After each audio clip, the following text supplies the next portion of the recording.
Today we're going to be talking about hiring a coach.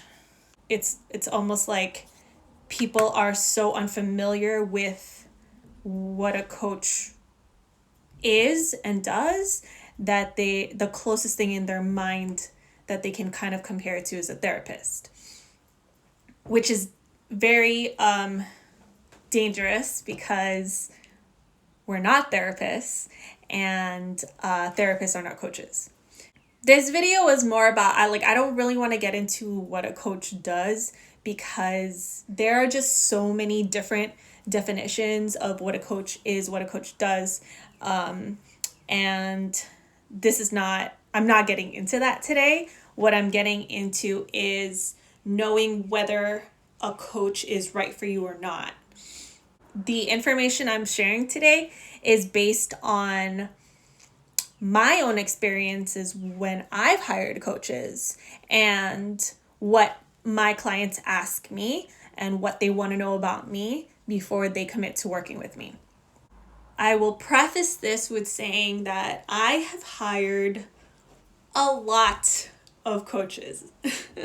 I have spent, it's got to be like tens of thousands of dollars at this point on coaches. Like I've hired business coaches, I've hired money coaches, I've hired spiritual coaches, I've done group coaching programs, I've done, I've worked with a lot of healers, like energy healers. I've worked with a lot of shamans, obviously, when it comes to plant medicine ceremonies, facilitators. I've worked with a lot of people. And, everyone has their own unique style. Everyone has different methods, different techniques, different ways of going about, I would say, like different paths to reach kind of the same goal. During this process of me learning from different coaches and learning from the experiences of hiring coaches, I've narrowed it down to what I feel like is important to me. And then hopefully that will help you if you're looking for a coach to work with. So the first thing I would say is getting really clear on what you need and what you're looking for. Basically, what is a problem that you're hoping this coach will help you solve? You can get more general with it. What is the area of your life that you're looking for improvement in that you're hoping you'll be able to accomplish through working with a coach? Getting really clear on that first it'll help narrow down the pool, because there are so many coaches available, which is amazing. And, you want to make sure that you're choosing the one that's most aligned with you and the one who will help you achieve whatever it is that you're trying to achieve.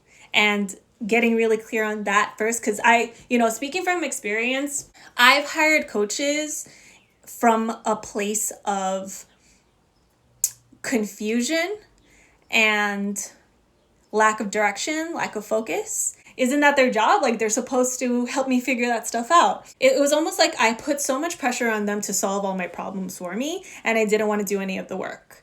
And so that's exactly what I got from it. Sometimes I would hire coaches for like 6 months, pay thousands and thousands of dollars, and then in the end, I would feel like, well, I didn't really get anything from that.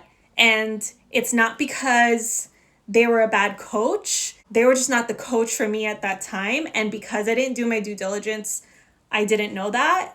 And it was still a learning experience because now I know what to look for. Now I know what questions to ask. In the end, it was still a learning experience. And also, I realized how important it is to, like, whatever effort I'm putting in, whatever intention I'm putting in matters. It matters. It dictates your experience going in, and it dictates the quality of the experience throughout, whether this is one session or, a year working with this person. How you come into it, what your expectations are, like getting clear on your intention. And it's kind of like the same thing as going into a plant medicine ceremony, kind of having that same mindset of what are my intentions? What am I looking to gain, like to benefit from this experience? What am I looking to learn? And getting really, really, really clear on that as best you can will benefit you in attracting and matching the coach that will support that journey for you. And this requires a certain amount of awareness on your part too. Being conscious about where you are in your journey according to like how aware you are of what is blocking you or that you even have any blocks. Have you done any inner work? Period. Have you done any inner work on yourself? Have you explored your own consciousness? Have you explored your own spirituality? And if you haven't, that's okay, obviously. And working with a coach is a really good place to start.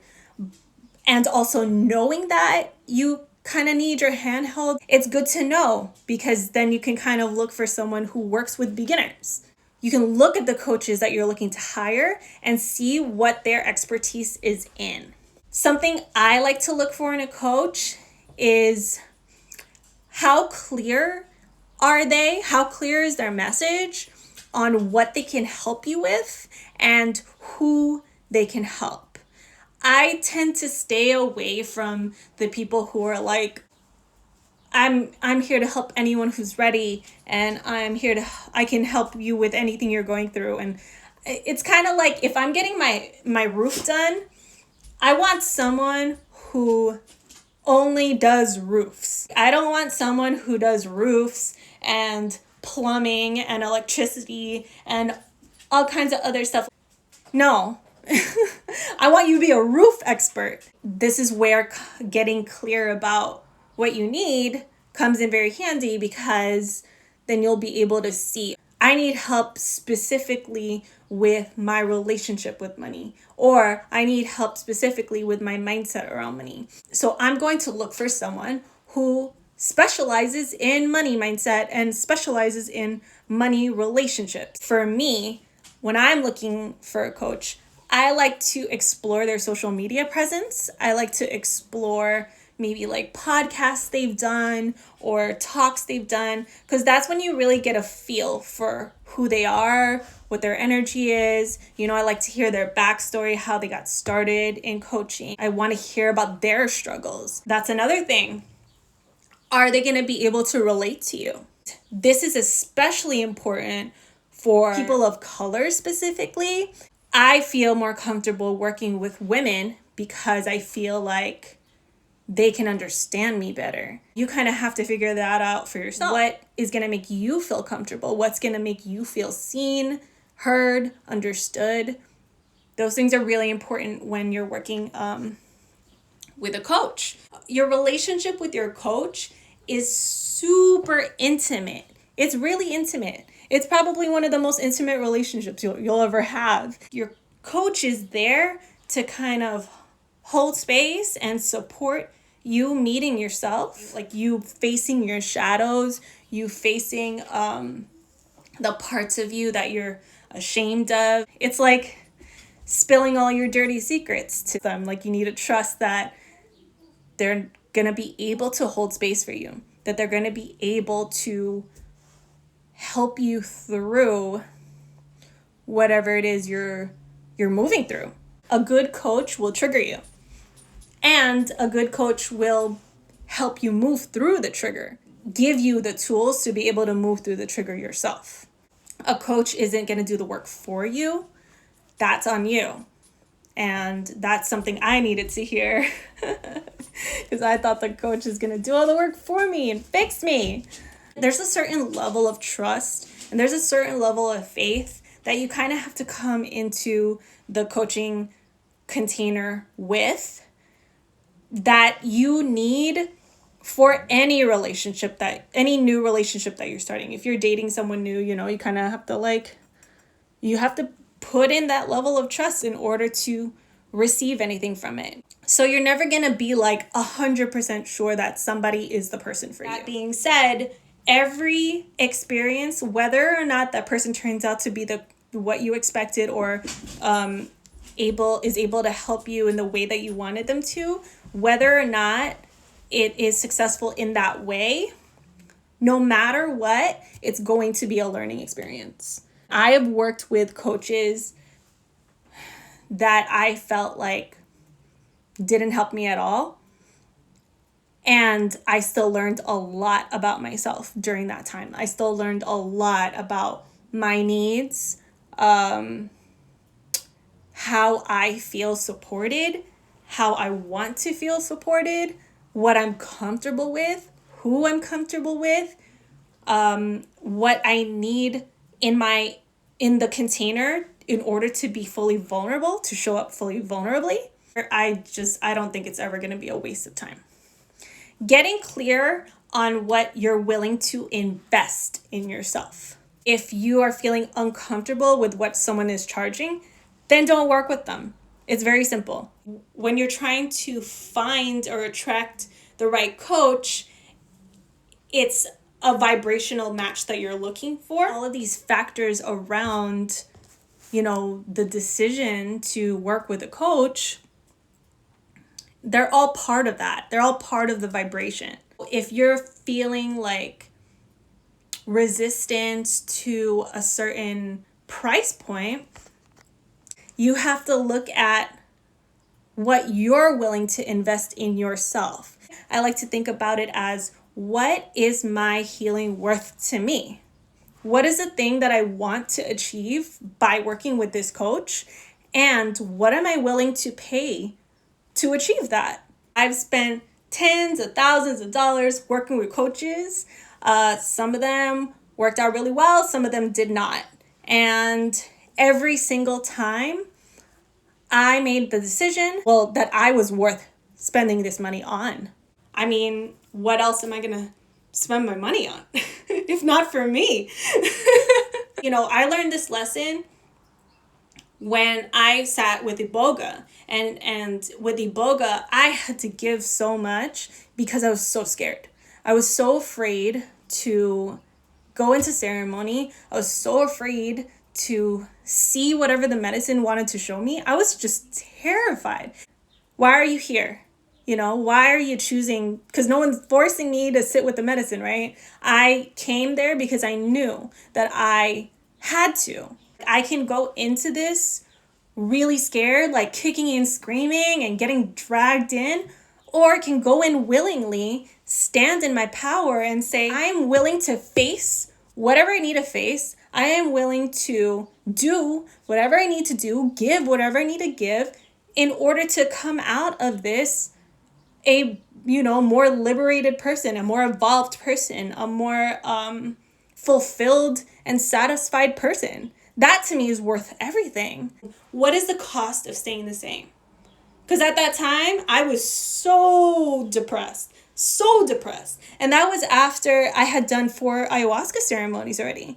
So I didn't really understand the importance of integration. So I didn't really I did some stuff with integration, but I didn't really take it that seriously. So I crashed real hard after ayahuasca, like about 4 or 5 months after Aya.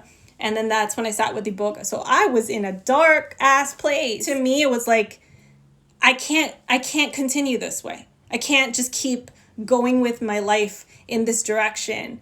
Like, I have to do something about it. And whatever that is, I'm willing to do it. When I'm preparing to work with a coach, that's the mentality I want to have. I don't want to be like, we'll test it out and see how it goes. And you know what I mean? I value myself. I value commitment to myself and my healing. It's not 100% about the coach. It's 100% about the relationship. What is this thing you're creating together? Because a coach is your partner. You're creating a partnership with each other.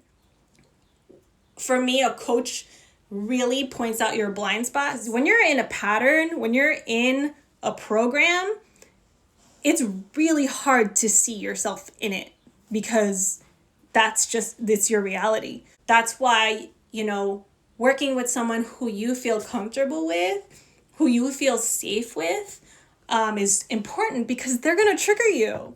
The reality is we're always going to be triggered.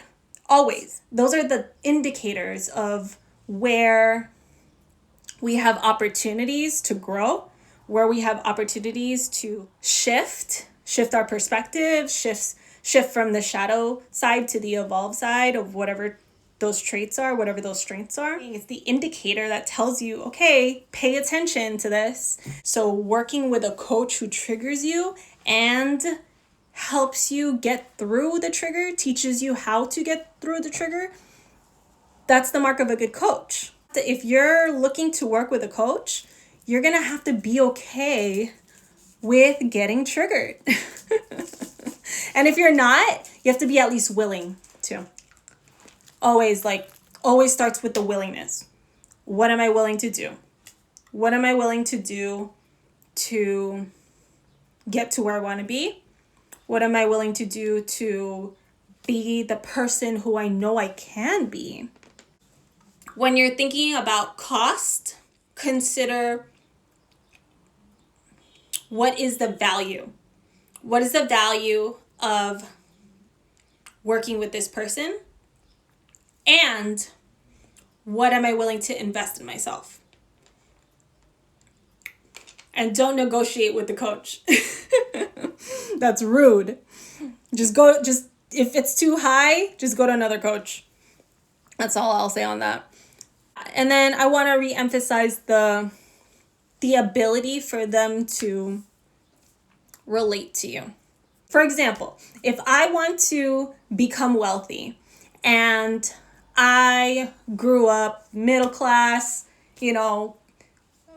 immigrant parents, struggled my entire life with money, learned that there was never enough, learned that having excess is greedy, learned to hate rich people, all of these programs in my mind that I want to shift so that I'm in a more abundant mindset, so that I'm feeling more supported by money and less fearful about money. I'm not going to hire someone who was born into money, who never had to deal with the struggles that I had to deal with. Not that it makes them a better or worse person than me. It's just that, when I'm talking about my struggles, I want someone to understand. I want someone to be able to relate. And I want to have the hope that I can move through it in the same way that they move through it. Going back to getting really clear on what it is you're looking for, getting really clear on what you want support with, what area of your life you want to feel more fulfilled in, you want to evolve in, and then finding someone who is an expert at that. I do a ton of research on social media, like I said.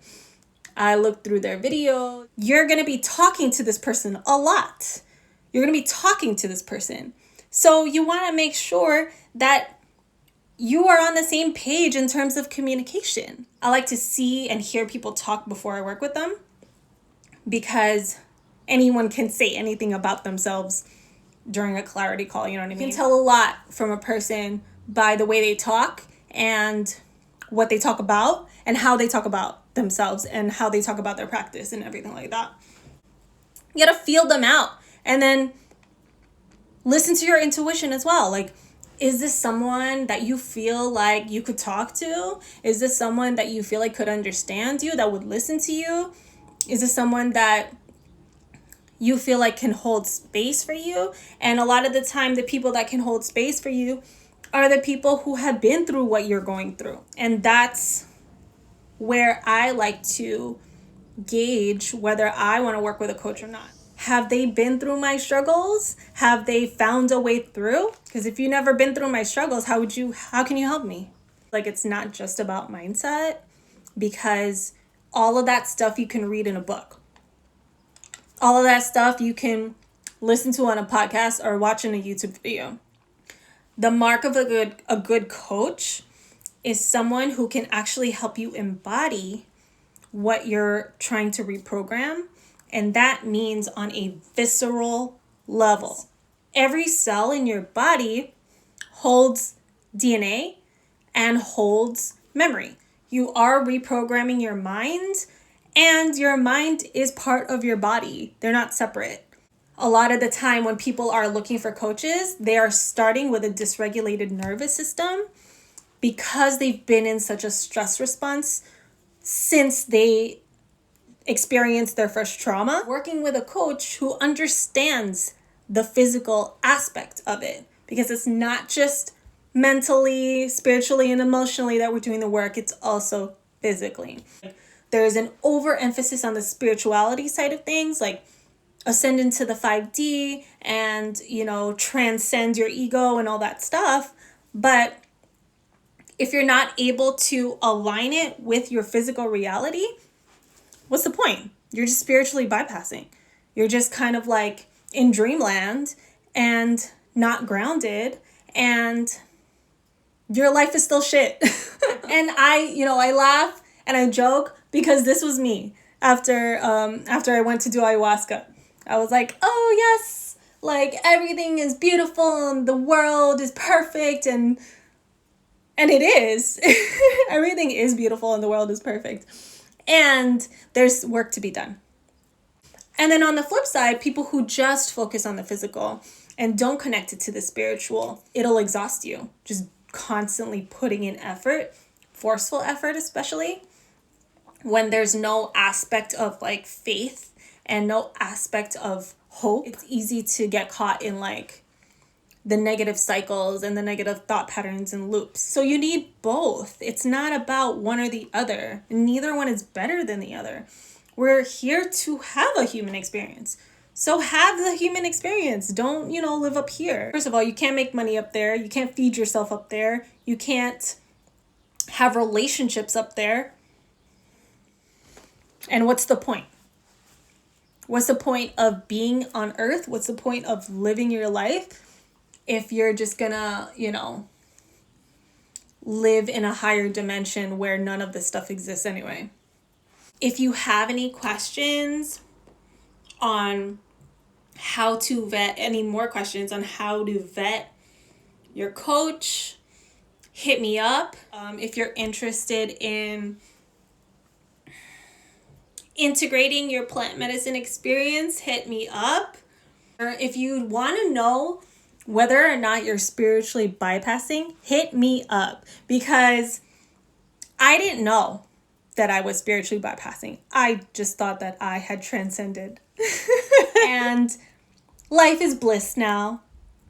And that's just how it's going to be. I laugh now, but it was hard. It was like when I was finally able to be honest with myself, it caused me to crash so hard, and I went into the deepest depression of my life. And I've been depressed a lot, and I was hospitalized for it. So for me to be like, that was the deepest depression after plant medicine, when plant medicine is supposed to like transform your whole life, I mean, just from that testimony alone should make you want to integrate your experiences. These experiences are so out of this world, and so like, they're really transformative in terms of your mindset, in terms of your perspective, in terms of your spirituality, your relationship to yourself, and all that. The issue comes when we don't know how to translate that into action and translate that into a lifestyle. So the veil is lifted, you see the truth, and now you're kind of like, okay, well, what do I do with this? If you are planning to sit with plant medicine, have an integration plan already in place before even going. At post-ceremony is not the time to be making decisions or looking for coaches. I highly suggest you work with an integration coach, even if it's not me. Just work with someone, and or have some type of support, like some place that you can talk openly about your experience without being judged. And it has to be, with someone who understands, someone who has been through it. Yes, hit me up if you have any questions. And thank you for joining. Have a great rest of the weekend. Love you guys. Bye.